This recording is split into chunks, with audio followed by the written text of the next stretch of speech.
What's up, guys? If you have a KTM or a Husky with a WP AER fork, I want to help you to decide if you should do an air to spring conversion on your bike. What I realized was there's a lot of good tutorials, but there's not much information that helps you to make that decision. So I want to talk about why I did this, what it took to do the conversion, how it rides, and if these conversions are for you.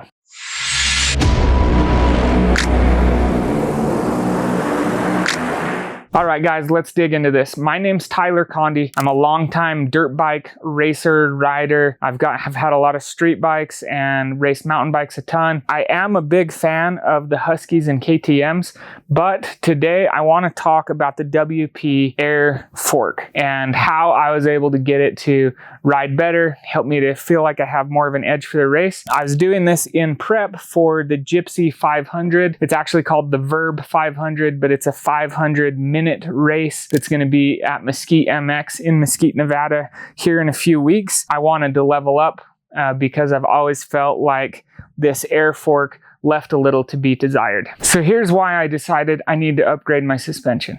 It all really starts with me riding with my buddy who has a KTM XC 300. Then when it came to our local desert race here in the Warner Valley area in southern Utah, looking at the rules, it looked like we were only allowed to race with one bike. It was a choice between my Husky or his KTM. We got on his bike. He did the first lap. I did the second lap. And for not having ridden hardly at all, I could not believe how much more comfortable I was on his bike than on my own bike. And 30 miles of going full bore out in the desert really helps you to get a feel for someone's bike. And I was hard on the bike, but when we finished, it turned out that my lap was 10 minutes faster than his first lap or his last lap. The suspension was what made the difference. The more that I thought about it, I was like, I really want to get a spring fork on this. Before this bike, I had a Yamaha 450 with the amazing KYB suspension, and I knew that this never felt as good as that, but I just wanted to live with it because I wanted this to be the jack of all trades bike. But I wasn't doing all of the things that you're supposed to do, which is the second kind of reason I think most people would want to get away from the AER fork, is the fact that you have to check the air pressure for every different elevation and weather combination that you're riding in. I ended up buying 3 different shock pumps to try and get the most accurate readings and get it to not let out much air when I would release, and I just never felt like it was totally accurate or dialed.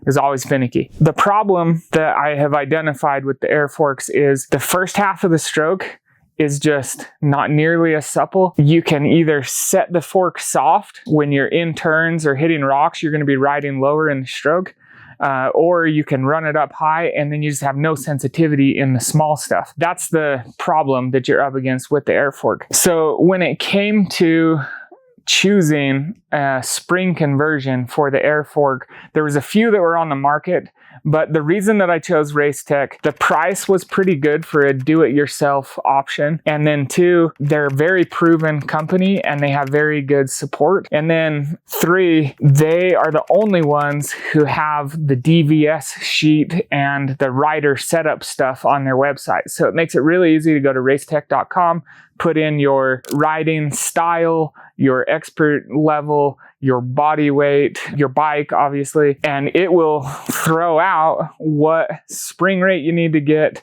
and give you all the information that you need to do the air to spring conversion. None of the other sites really gave as much info as Racetech.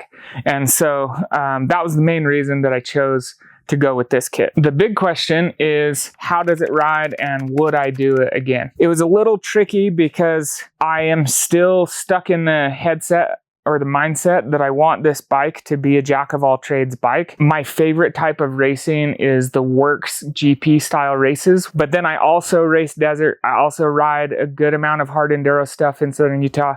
And then I also just like to hit the moto track. So I was like, trying to set it up for the works GP style racing. For my weight right now, I'm 160 pounds. For my skill level on MOTO, which is like B class rider at best. But then when I would do my skill level for desert racing, which I race expert in desert, it would give me a different setup. So, which was softer. Essentially, I ended up going with the 0.96 kilogram spring rate. So there are plenty of great tutorials on YouTube that teach you how to install these parts, but what I couldn't find was much info on why you should choose what you should choose or how it's affecting the ride. So that's what I'm going to focus on here. Initially, I was just wanting to do the spring conversion, which is just this left leg. But as I got into it, it's like, well, I know I need to do fork seals, and Racetech Gold Valve Kit was only going to be another $350 or so. I decided to do new seals, the spring conversion, and the gold valve valving on the damper side. I will say that going into this project, it didn't seem too complicated. There was lots of tutorials as well as lots of information from Racetech, but there came a point when I got the fork apart and I was looking at all the data and all the shim stacks and all of that, and it did feel a little overwhelming. The spring conversion was very easy, and the gold valve setup in the damper was the hard part. I also added in SKF seals. I think they're the smoothest, plushest ones on the market. I love them. And you can't forget to get the Racetech seal grease. That helps a lot. You'll need a seal bullet. You'll need the different cap wrenches, and then you're off to the races. It's not too hard of a job, especially if you're only going to do the spring conversion. So the big question is, how does it ride? I have ridden this now on single track. I've ridden this on wide open, hard packed whoops that are from one of those old GP courses from the Works races, which is just gnarly and rough because it's like hard packed whoops that have holes that chunk out of them, and people just keep hitting them in side by sides and on dirt bikes, and it's like so nasty and rough. Then I've also taken them in this bike into the desert and ridden a lot of sand and a lot of sand whoops, and I spent a lot of time on corner tracks in the wet desert. And then just yesterday I took this to Mesquite MX and rode it on the MOTO track, and I was just doing lap after lap. Essentially, I was able to go from the big nationals track to the vet track and just ride and ride and ride. The place where this fork feels the best now is in the ruts and cornering. If I'm cornering fast, like I'm on the throttle all the way through a corner, like in a dry wash or on a road or like in a desert racing scenario, the front end feels way more hooked up and I have a lot more confidence. But then also on the motocross track, I'd always come into these gnarly ruts that seem like they're as high as your knees, and they're like curving and they're this wide, and you're just like, holy crap, how do people ride through this? And if you lose any confidence or you go the wrong speed, you get hung up and you tip over. And I always struggled in the ruts on this bike specifically. I've had bikes in the past that I didn't struggle as much.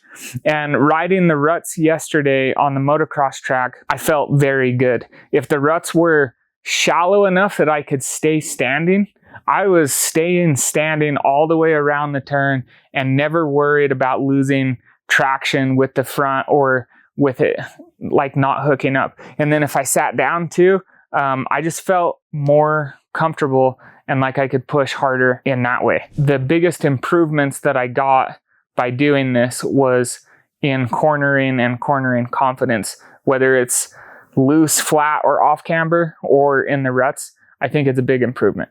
And that comes from the sensitivity up higher in the stroke and the ability to keep it from diving if you're running the air fork soft. Because if you run the air fork soft, it'll dive more when you're on the brakes. It'll upset when you get on the throttle. And this just rides better in those cases. So on the trail, it was just about the same. not bad by any means. In the whoops, I could feel real difference in the traction, like the front wheel traction that I had going from one whoop to the next, like kind of skimming. And I'm not riding supercross whoops, I'm riding real life desert whoops, and whether they're hard pack or sand, the bike felt really good. So the answer to the question for who should try and do a DIY kit from Racetech for an air to spring conversion, it's a little tricky to answer because it's not like black and white, yes, you should do it, or no, you shouldn't. It's more about how serious you are about your riding and how capable you are with a wrench. If you just want better suspension and you can afford to have someone do your suspension, throwing the Racetech kit in is awesome. Just go pay a suspension guy to do that. If you can afford to do it and you want a better riding bike, then just pay someone to do it. That's easy. If you're handy with a wrench and you want to get serious about racing specifically, then totally go for it. It will be an upgrade for you. If you're only riding trails or you're just riding casually around the desert or the track, I would say don't do it. Because in reality, everywhere but cornering is about the same. And the cornering is, I don't know, if I had to put a percentage to it, I would say I felt 20% better than I did before. So it's not like it changed my life or made me jump up a class in the races, but it is an improvement. So I guess I'll just leave that to you to decide how serious you are about racing or how serious you are about getting a better ride, and how much you like to work on the bike. So if you like this video, stick around the channel, subscribe to it. I am obsessed with mountain bikes, dirt bikes, street bikes, adventure bikes, dual sport. I'm going to be putting out a lot more content and some of my artwork. I love design and branding, and that's part of what I've done professionally for a long time. And so I'm looking forward to seeing how I can integrate that into the moto scene.